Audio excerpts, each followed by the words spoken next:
శ్రీకృష్ణుడు పాండవుల కోరిక మేరకు కొంతకాలం హస్తినాపురంలో గడిపాడు. రోజులు ఆనందంగా గడుస్తున్నాయి. ధర్మరాజు ప్రజల మన్ననలు పొంది మంచి పాలకుడుగా స్థిరపడ్డాడు. పరీక్షిత్తు ఆటపాటలతో హస్తిన రాజమందిరం కళకళలాడుతోంది. మనుమని ముద్దు పలుకులతో కుంతికి కాలం తెలియటం లేదు. అందరూ సంతోషంగా ఉన్నవేళ శ్రీకృష్ణుడు కుంతి దగ్గరకు వచ్చి, అత్తా, నేనిక్కడకు వచ్చి చాలా కాలం అయింది. నా రాక కోసం ద్వారకలో అందరూ ఎదురు చూస్తూ ఉంటారు. మీరు అనుమతిస్తే నేడే ద్వారకకు ప్రయాణమవుతాను అని అనగా పాండవులు, కుంతి, సుభద్రాదులు విచారగ్రస్తులయ్యారు. అప్పుడైనా కృష్ణ, మరికొంతకాలం ఉండి వెళ్ళొచ్చు కదా అని కుంతి అనగా, ఎంతకాలమున్నా మీ నుంచి ఇదే మాట వినాల్సి వస్తుంది.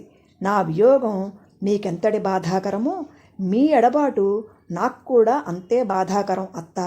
అడ్డు చెప్పక నాకు వీడ్కోలు చెప్పండి అని శ్రీకృష్ణుడు పలికి వారందరినీ ఓదార్చగా ఎట్టకేలకు వారు సమ్మతించారు. శ్రీకృష్ణుడు గాంధారి, ధృతరాష్ట్రులకు, విదుర కృపాచార్యాది పెద్దలకు నమస్కరించి పిన్నలను ఆశీర్వదించి సుభద్రకు నచ్చచెప్పి ఒప్పించి రథమెక్కాడు. ధర్మరాజు ఆవేదనగా రథం దగ్గరకు వచ్చి కన్నీళ్లతో, మరల నీ దర్శనం ఎప్పుడు బావా అని పలుకుతూ ఉంటే శ్రీకృష్ణుడు చిన్నగా నవ్వి, ధర్మరాజు కన్నీరు తుడుస్తూ, కాలమే నిర్ణయిస్తుంది, ధైర్యం వహించు అని బదులిచ్చాడు. అందరూ వీడ్కోలు పలుకుతూ ఉండగా రథం కదిలింది. విచారవదనాలతో చూస్తూ ఉండగా రథం వేగంగా వెడుతూ కనుమరుగైంది.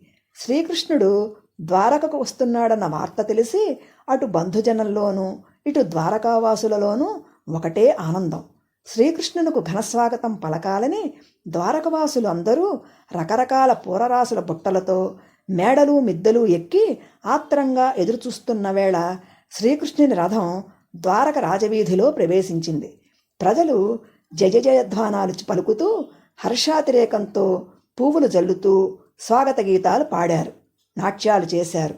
చిన్నపిల్లలు కేరింతలు కొట్టారు. అందరినీ ప్రేమగా కన్నులతో పలకరిస్తూ రాజమందిరం ప్రవేశించాడు శ్రీకృష్ణుడు.